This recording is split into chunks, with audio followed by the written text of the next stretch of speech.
ঘুরছে কুমারদের চাকা, আর মাটি রূপ নিচ্ছে হাড়ি বা পাতিলে। ফুটে উঠছে গ্রামীণ জীবনের ইতিহাস। এই মাটির হাড়ি পাতিল যেন সময়ের সাক্ষী, যা হারিয়ে যাচ্ছে অবহেলায়। নরম মাটিতে হাতের যত্নে ফুলদানির আকার দেওয়া হচ্ছে, পাশেই মাটির ঢাকনি বানাচ্ছেন আরেকজন।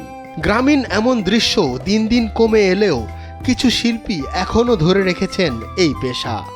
আমি আমার বাপ দাদার পূর্বের থেকেই আমার বাবা মায় আমাদের এই মাটির শিল্পী চাক ঘুরানো ব্যবসাটা আমার ধরাই দিয়েছে। এক সময় প্রতিটি বাড়িতেই দেখা যেত হাড়ি পাতিল আর মাটির ব্যাঙ তৈরির কর্মব্যস্ততা। সেই মৃৎশিল্প আজ বিলুপ্তির পথে। সময়ের পালা বদলে প্লাস্টিক ও অ্যালুমিনিয়ামের দখলে চলে গেছে বাজার।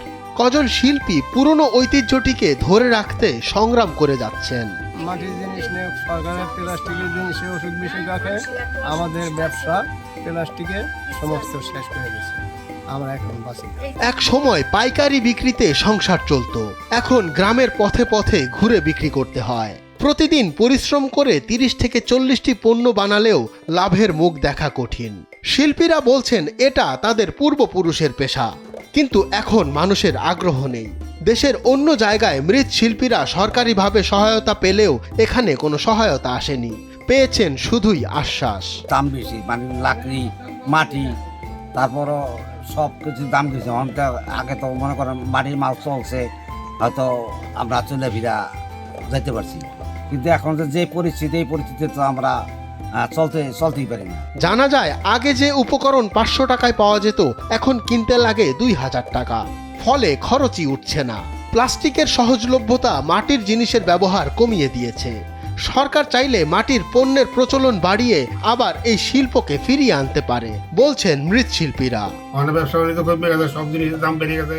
লাকড়ি মনে করেন মাটির দাম বেড়ে গেছে গা, তারপরে রঙের দাম বেড়ে গেছে গা, সব জিনিসই মনে করেন অর্ধেকের বেশি খরচ হয়ে যায়। এক সময় মাদারীপুর শিবচরের ভদ্রাসন ইউনিয়নের প্রতিটি বাড়িতেই দেখা যেত মৃৎশিল্প। শুধু জীবিকা নয়, এটা সংস্কৃতিরও অংশ। সরকারি সহায়তা ও প্রশিক্ষণের উদ্যোগ পেলে এই শিল্প আবারও ঘুরে দাঁড়াতে পারে। তবে প্রয়োজনীয় সহায়তা না পেলে একদিন এই প্রাচীন ঐতিহ্যটি হয়তো পুরোপুরি হারিয়ে যাবে, এমনটাই মনে করছেন স্থানীয়রা। মাদারীপুর শিবচর থেকে প্রতিনিধির পাঠানো তথ্যচিত্রে ডেস্ক রিপোর্ট মঞ্জুর এ মাওলা।